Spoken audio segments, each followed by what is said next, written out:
Buen día, saludos, bienvenidos a un episodio más de Coloqueo. Ya vamos por el número 509 de esta programación que iniciamos en el año 2020 desde el Instituto de Cultura Puertorriqueña, hoy en un episodio en colaboración con la Oficina Estatal de Conservación Histórica. Vamos a estar hablando sobre el Plan Carretero de Puerto Rico de 1860, historia y legado. Nuestros invitados de esta mañana, al momento tenemos a Eduardo Cancio y a Juan Llanes. Saludos, ¿cómo se encuentran? Buenos días. Saludos, todo Saludos, bien. buenos días. Buenos días. Gracias. Gracias por la Buen día, invitación. gracias. No, gracias a ustedes también por estar accesibles para este conversatorio, que es una continuación de la presentación que se hizo en el Archivo General de Puerto Rico hace una semana y media aproximadamente, ¿verdad? Hace 2 semanas. Y le vamos a dar continuidad a ese proceso. Tenemos otro invitado, a Santiago, que ya pronto entendemos que estará por allí. Tan pronto se conecte, pues estaremos conversando con él. Y nada, como había mencionado, hay una serie de preguntas que nos gustaría discutir con ustedes y lo vamos a hacer en modo de conversación. Por eso no va a haber como un turno para cada uno, sino que vamos a estar dialogando. La primera, y con esta vamos a empezar, ¿cómo y cuándo surge la idea de este libro? Bueno, el libro es resultado de unos procesos previos. Realmente el libro es resultado de nuestro trabajo de nominación al Registro Nacional. Desde el 2017 comenzamos aquí en la oficina a trabajar la posibilidad de investigar carreteras con la intención de nominarlas al Registro Nacional de Lugares Históricos. La investigación fue acompañada por trabajo de campo y eventualmente nominamos tres carreteras, asociadas las tres al Plan Carretero de 1860, la carretera central, la carretera número 4 y la carretera número 6. Eventualmente la dirección ejecutiva de la oficina consideró que el proceso que se había realizado para las tres nominaciones era meritorio de que se trabajara como publicación independiente, así que aunan el esfuerzo y se logró ¿verdad? Esta publicación que salió ahora recientemente, fue presentada en este pasado semanas. Pero este libro es el resultado de una investigación dirigida a nominar al Registro Nacional de Lugares Históricos. Interesante. Eso, cuando estamos hablando de investigación en nuestro campo, pues siempre se utiliza o mayormente se utilizan las fuentes primarias. Me gustaría que hablemos un poquito sobre cuáles fueron estas fuentes primarias y qué archivos se tuvieron que visitar para consultar estas fuentes primarias. De nuevo, vuelvo.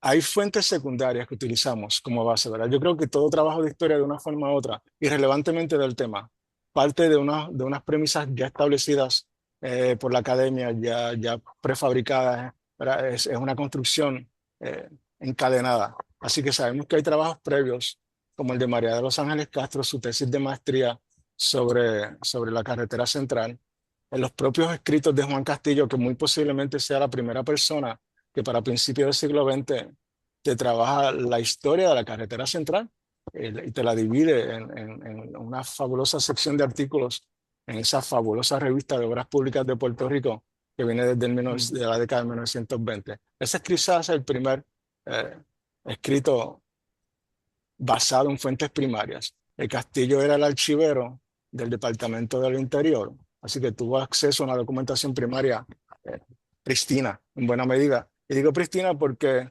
curiosamente, historiadores del siglo XIX no estuvieron muy interesados en lo que fue la construcción más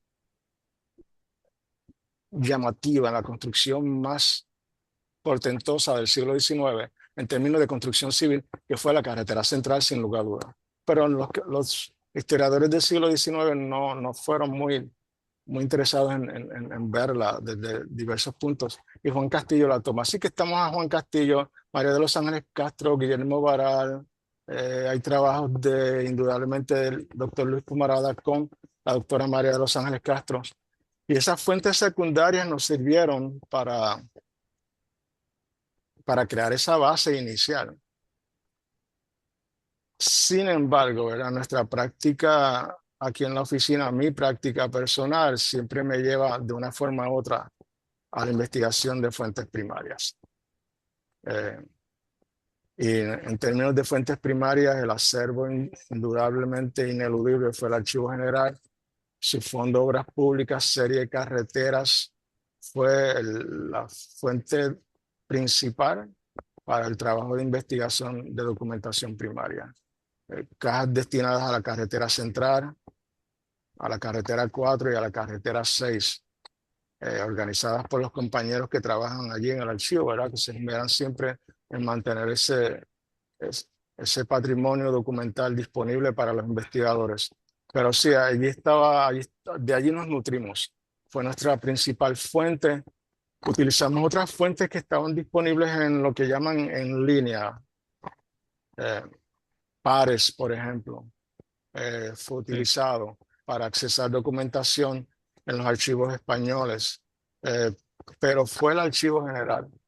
La documentación que tenían allí disponible fue nuestra fuente principal en cuanto a materia de fuente prima documentable, esa fuente primaria esencial para todo trabajo. Sí, sí. Estoy anotando unos puntitos porque ahorita vamos a seguir dialogando porque es bien interesante.